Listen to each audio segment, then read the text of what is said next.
From the Home Slice News Center, this is the Daily Slice for Monday, December 18th, 2023. I'm D-Ray Knight. This is what's going on. A year after Governor Kristi Noem vowed to eliminate the state sales tax on groceries, and several months after lawmakers failed to deliver on her promise, a strong majority of South Dakota voters still support dropping the sales tax on food.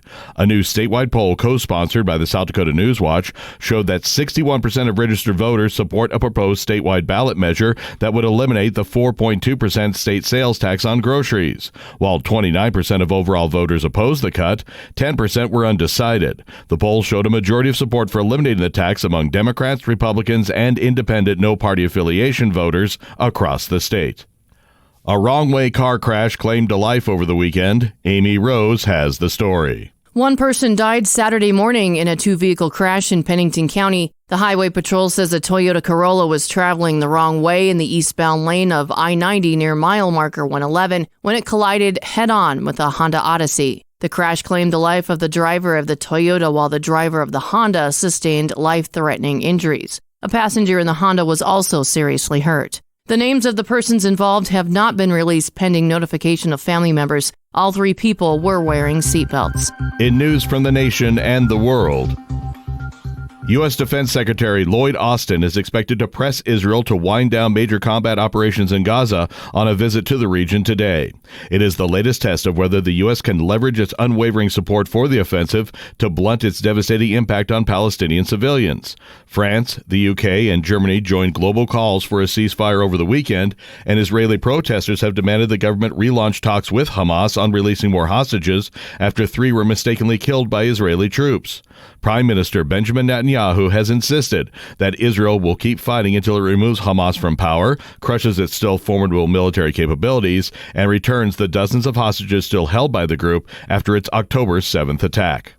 Negotiations continue to reach some sort of U.S. border security deal before the holiday recess.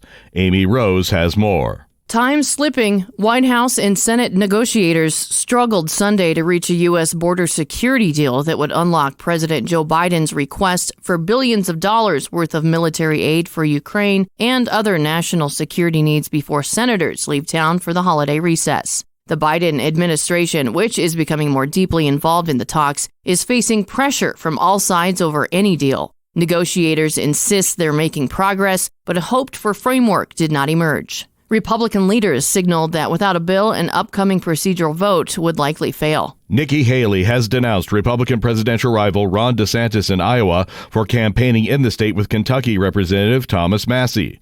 Massie was the lone House Republican who voted last week against a GOP resolution condemning anti-Semitism on university campuses. Coming at the end of a campaign event Saturday at a suburban Des Moines bar and grill, Haley called out DeSantis and said, "You can't be pro-Israel and bring the most anti-Israel Republican into this state, who voted against fighting anti-Semitism on college campuses."